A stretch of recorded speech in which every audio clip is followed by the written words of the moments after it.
أهلا بكم متابعي قناة الملوك. اليوم سوف نستعرض لكم إنتاج هذا الزوج. هذا الذكر والأنثى موجودة داخل العش.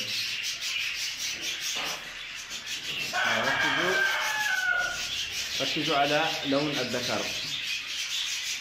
طبعا الذكر من النوع العادي نورمال أخضر فاتح، والأنثى لاتينو لون أصفر عيون حمر موجودة داخل العش الآن.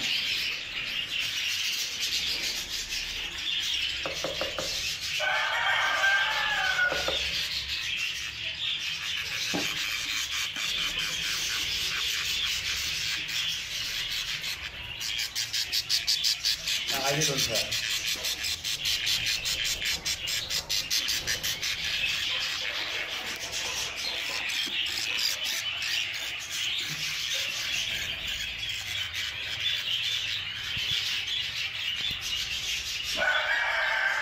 هذا الأنثى لاتينو عيون حمر، وهذا الذكر. ركزوا جيدا على الذكر والأنثى. الآن سوف نستعرض لكم الإنتاج الفراخ داخل العش.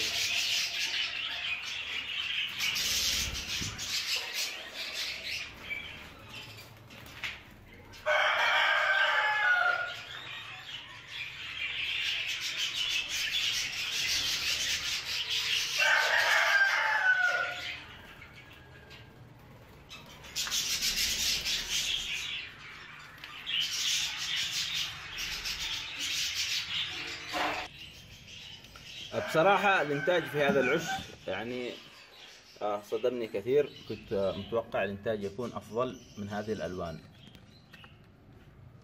ولكن كما تلاحظون الإنتاج أكثر الإنتاج نورمال أخضر وزيتوني.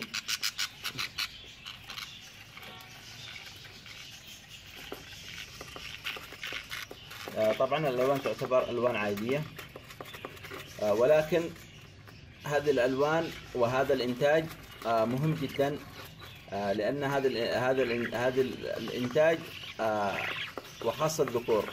إذا زاوجنا الذكور مع الإناث سوف تظهر لنا طفرات اللاتينو العيون الحمر، لأن هذه الفروخ وخاصة الذكور تعتبر حاملة لطفرة اللاتينو، فيجب التركيز والاحتفاظ بهذه الفراخ. يعني بعض الأشخاص يلاحظ أن الفراخ تعتبر ألوان عادية، لا يهتم بها. بالعكس، يجب أن نهتم بهذا الإنتاج، ومن الأفضل أن نزوج الذكور مع الإناث في هذا العش، وإن شاء الله يكون الإنتاج جميل جدا، إنتاج حلو يكون. ما شاء الله تبارك الله، 5 فراخ بصحة جيدة. طبعا هذا نورمال أخضر، وهذا من أكثر الألوان المتواجدة، وهذا اللون يعتبر أصل الألوان في الطيور. يعني هذا أول لون كان موجود، ومن هذا اللون ظهرت جميع الألوان والطفرات، فهذا اللون مهم جدا في الإنتاج. طبعا سوف تلاحظ أن هذا اللون أو هذه الطفرة النورمال تظهر في أي إنتاج، في أكثر الإنتاج تظهر، لأنها الطفرة الأساسية. سبحان الله.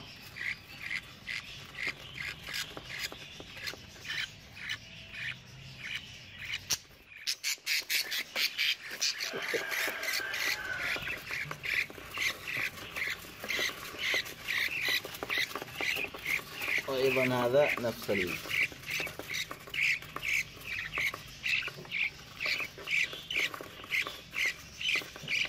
ما شاء الله تبارك الله، اللهم صل على النبي. الفراخ بصحة جيدة.